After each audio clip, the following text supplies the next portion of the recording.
All right, everyone, and now we have the big news of the day because, of course, if you've, give a shit about tech news at all, Facebook right now is in the shitter.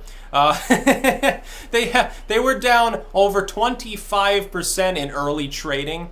What happened is that their earnings report came out, and they kind of almost hit the mark, but growth is slowing down, and the problem is Facebook has been, for years now, a juggernaut. It was considered the most safe investment you could make because they keep growing, nothing can stop them, they're invulnerable. But all good things must come to an end, or all crappy things. In this sense, Facebook's running out of people to con into using its data gathering platform, which is now self-evident as what it actually is. People don't want to sign up for Facebook because they were already kind of hesitant because they're like, well, it's more censored now. It's just not as fun. It's growing older as a platform. The audience using it tends to be now older than it was before. If your newer users, like the youth, dries up, then they're going elsewhere. They're using Snapchat or Insta or something. Then your platform gets fucked if it's a social media platform. See, YouTube doesn't have that problem. Everyone uses YouTube. Young, old, everything in between. My average audience is like 30 years old or something, about my age. Some people, they cater to teens. They even have like kids channels and stuff. Or something like Twitter. Twitter has a massive user base. A lot of younger people and older people alike use it. It tends to be more celeb geared, I think, than Facebook. Like they interact with their fans more, put out updates and stuff. On Facebook, it's like, you have a fan page or something, but they don't interact on a personal level. Facebook, it's like, I know now several people, that were hardcore Facebook fans that have stopped basically using the platform. Mainly due to security concerns. It's not even so much, well, it's less fun now, it's just due to security. Also, Facebook tried to drum something up. They said, well, we did gain users, just not as many as we expected, but we're still growing as a site. It's not about how many users you have, it's about interaction. It's like here on YouTube. Having a lot of subscribers is great, but if they're not interacting with your content, you're not doing so well. It's about time usage. It's not about, hey, I got 1 million views. How much time did those people spend? Time is currency on social media. Did 1,000 years worth of viewership minutes accrue on your channel last week, or was it 10 minutes? There's a big difference. Two people can have exactly the same audience size, the same number of videos, and even the same number of views, but have wildly disproportionate amounts of user interest. Retention of attention, essentially, you could call it. Facebook has that problem. People log in, but they don't do anything. Scroll, scroll, scroll, scroll. It's a famous meme. They just scroll through and look at shit that other people are posting. Disproportionately, a highly centralized group of people with large circles of friends make most of the content that actually gets interacted with. And by the way, Facebook's not even solvent. They say, well, we made money.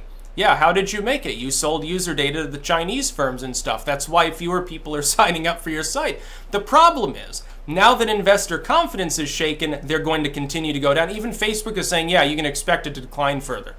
Yeah, sorry, stockholders, our stock is basically in the shitter. We lost $100 billion of value in a single day in early trading?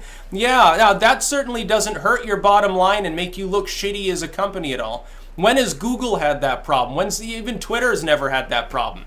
Their stock slid backwards. Their user base is slowly now degrading. It's no longer a growing platform. Twitter will outlast Facebook, trust me, by far, by many years. And that's with censorship and privacy concerns commensurate to Facebook. Then we have, this was technically the big story of the day for me, but I know people wanted to hear my analysis of why Zuckerberg has zucked himself, essentially. The New York Times came out with an article literally the other day applauding Facebook and saying, well, their efforts to defeat fake news and manipulation and to shut people down that say harmful, offensive things, very commendable. Now, keep in mind, this is the New York Times. They compete with the alt media and sites like that, and they are taking a hardline stance here, saying it's wonderful that big tech has stopped allowing full free speech and has started to ideologically police its users. Essentially, the New York Times is laying it out there in black and white for the world to see. Yes, we endorse tech censorship. And people need to know that. Look, they've got a Facebook page, and it competes with people who are independent on Facebook who make a lot of posts, especially of a political or current events nature. Why the hell else would they want censorship?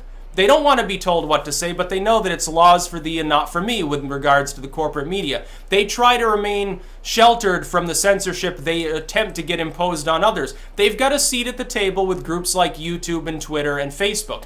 They will eventually, the warning here is for big tech, eventually, these sites that don't like you and see you as having basically dethroned them, and now that have no choice but to buddy-buddy with you, will eventually try to destroy your sites and build their own confederacy of some sort. They'll attempt to do that. The legacy media will stab you in the back. You should not be siding with them. You should resist censorship. You should say, you know what, fuck it. We're not going to manipulate anything. If we do anything, we're going to kick you off our sites because you compete with our independent user base. If you did that, number one, you'd be legendary. Number two, a lot of your users would love your brand a lot more. You'd make a hell of a lot more money long term. You're thinking short term. Short term gain for long term pain is never a good thing. But a lot of people think that way. Hey, I made $10. I'm going to lose $100 a week from now, but I made $10. It's so great. Bad mistake. Big mistake. The New York Times, by the way, making a huge mistake doing this. You're alienating people that otherwise might be like, well, yeah, the legacy media has problems and quirks and stuff, but, you know, free speech and free press. What do you think happened with the fake news label?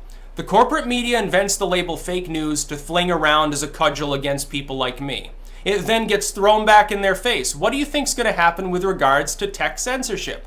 Eventually it will come home to roost and you will get screwed. It doesn't matter if you get some special priority status, because what's going to happen is that pitchfork waving mob that you endorse and use to try to enact censorship is going to come for you. Something you say is going to offend somebody just the wrong way, and it's going to come home to roost. Meanwhile, Facebook gets applauded for being the most censorious platform. It's like the big tech firms are in a race to see who can censor the most. Amazon is by far in last place. Like, they're the biggest, and like Trump goes after them. They generally have taken a pretty hands-off approach, especially in the literary world, for obvious reasons. Makes a lot of money. You can't tell people, well, you can't say fuck in your book. Well, then I guess half of a great American literature, you're not going to be offering it anymore. Your competitors will gladly do so and call themselves the edgy bookstore. Amazon hasn't really censored much, which I think is to their great credit. I actually feel more positively about them as a brand on that issue. Then you've got YouTube. They keep half-assing it. Like, they tell the NGOs, yeah, we'll clean up the site, which means censor it, and then they deliver something like their limited state, which I'm sure isn't what the SPLC wanted them to do. They just want them to outright ban anyone that the SPLC decides is toxic, and then they temper it even further. Very, very quietly, they add limited state videos back to the search results. And then they sort of confuse it. They sort of hybridized it with restricted mode, I think. It's a very, very strange system that it turned into. It's basically pointless. Okay, you can't comment on or directly share this, but you can share the link and it is searchable, so what the fuck? The video is still there. It's just nobody's interacting in the comments section or something. I don't know.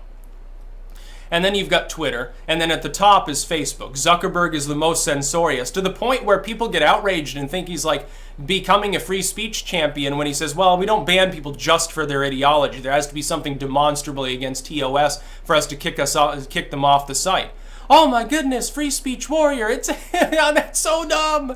But Facebook is dying anyway. But trust me, the power vacuum as Facebook collapses, because it's no longer cool. Look, it's anathema to a social media brand continuing to grow once you're no longer cool. Facebook is no longer cool. They're going to die off. The power vacuum, oh, everyone's going to rush in for the kill. As Facebook slowly keels over and starts to rot, all the vultures are going to come in to gorge themselves. They will beat on one another mercilessly. It will be anarchy. A gaping hole left in the internet by one of the biggest tech firms that will very, very quickly get subsumed by other competitors. Big tech will come in, try to do that. Alt tech will come in. Upstarts will grow. They'll be trying to replace Facebook. Pre-existing social media sites will try to make, basically take Facebook minus the mistakes Zuckerberg made. And Zuckerberg, people keep trying to blame him as though he's singularly responsible for Facebook's problems. Now, Zuckerberg's just a clueless robot. He couldn't even answer half of what Congress asked him. If anything, it's not malevolence, it's ineptitude and stupidity, thinking that Facebook could get away with the kind of practices that it was engaging in unscathed. Instead, you've got scandal after scandal after scandal. Facebook is now an older company. It's time to retire. Put it out to pasture. it's going to become probably a zombie corporation like Yahoo. And I had somebody mention this. They're like, well, I have some inside info because, I'm, I guess, friends with a board member or something. And they're like, yeah, that's basically what's going to happen. That was months ago. And it's like, so you should have seen it coming, though. It's like Facebook, they can't keep up the growth forever in the face of massive scandals and in the face of the fact that ad firms are no longer willing to dispense funds to them.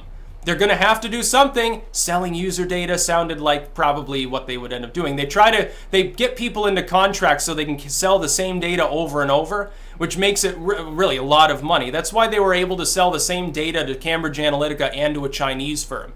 The same like usernames, and these are their emails. Here's the email list. Here's what they like and stuff. Here, you can target their ads. Yes, we can collate the ads for their interests, so you can serve ads to them off-site with cookies and stuff. And it's really, really, dubious. That's about all. Peace out.